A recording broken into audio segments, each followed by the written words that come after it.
poderes em um sistema, e isso interessa o que no crime? O que interessa no crime? A questão de ter esse sistema em cada uma das esferas da administração pública, seja na federal, seja na estadual, seja na municipal. É o chamado sistema de freios e contrapesos. O que é o sistema de freios e contrapesos? Veja bem, há instituições que são criadas para fiscalizar e controlar os três poderes, né? Os três poderes que foram criados aí, segundo o ideal de Montesquieu, naquele livro O Espírito das Leis, né? E para coordenar, para fiscalizar, para controlar os poderes, existe um sistema de freios e contrapesos. E esse sistema de freios e contrapesos são instituições que não pertencem nem ao Poder Judiciário, nem ao Poder Legislativo e nem ao Poder Executivo.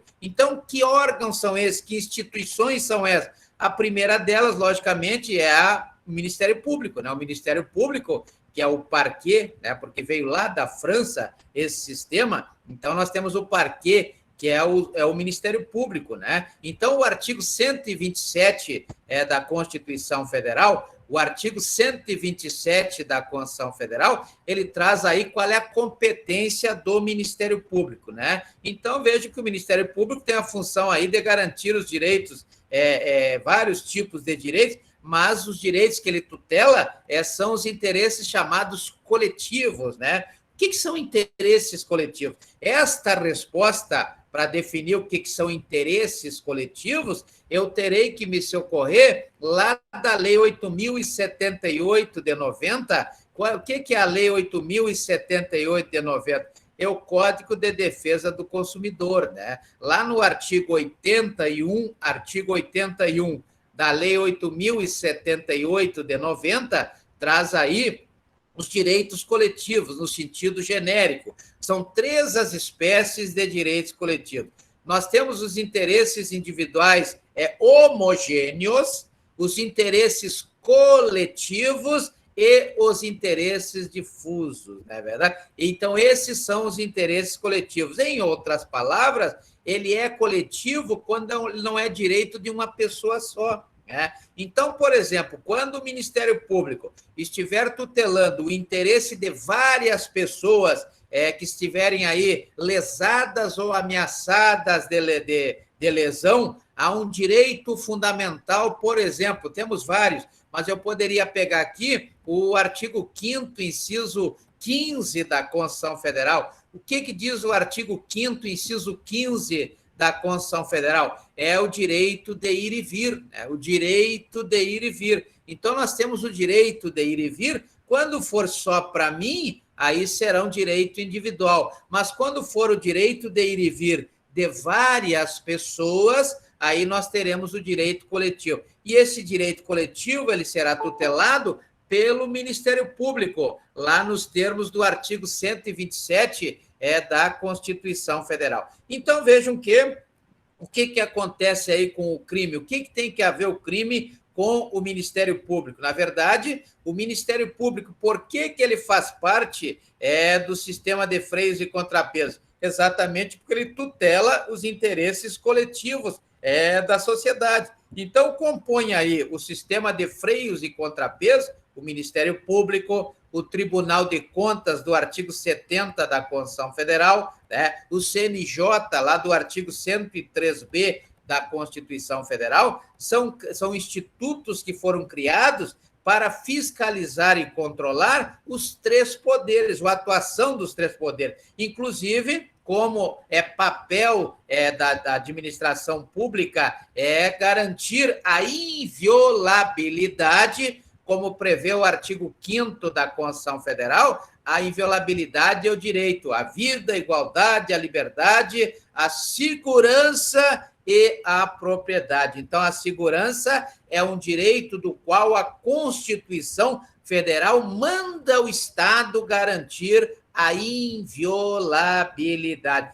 Inviolabilidade. Então, vejam que o crime em si, o que é o crime? Na verdade, como prevê o artigo 1º do Decreto-Lei 3.914 de 41, o crime é toda a ação e a omissão. Então, não esqueçam da omissão. Então, nós temos aí crimes omissivos, como, por exemplo, veremos vários aqui, mas temos aí o crime de omissão de socorro, né? Previsto lá no artigo 135 do Código Penal. Artigo 135 do Código Penal, deixar de fazer alguma coisa e, com isso, causar um dano. Opa, falei uma palavra interessante. O dano, não é verdade? O que é o crime? O crime é um dano, mas dano a quem?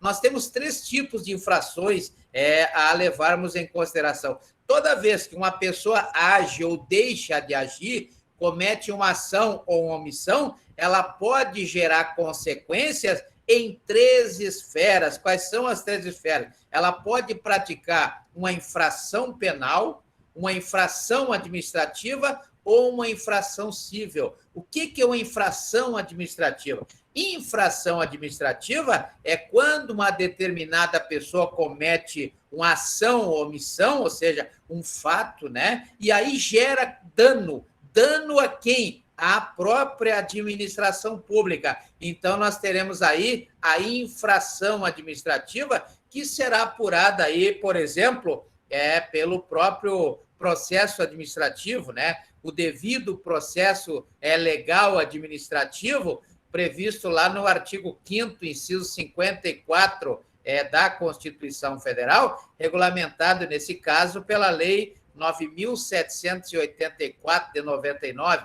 A Lei 9.784 de 99 é a lei que regula o processo administrativo. Quando o dano é contra a administração pública nas 3 esferas da organização político-administrativa, conforme prevê o artigo 18 da Constituição Federal. A outra infração é a infração que pode gerar ou separadamente ou concomitantemente, ao mesmo tempo, é a infração civil, né? Quando é que acontece a infração civil? Quando eu gero dano, a pessoa comete uma ação ou omissão e gera dano a quem? A outra pessoa, não é verdade? Então, eu gero dano a outra pessoa. E aí, esse dano será apurado nos termos do artigo 186, combinado com o artigo 927 da Lei 10.406 de 2002.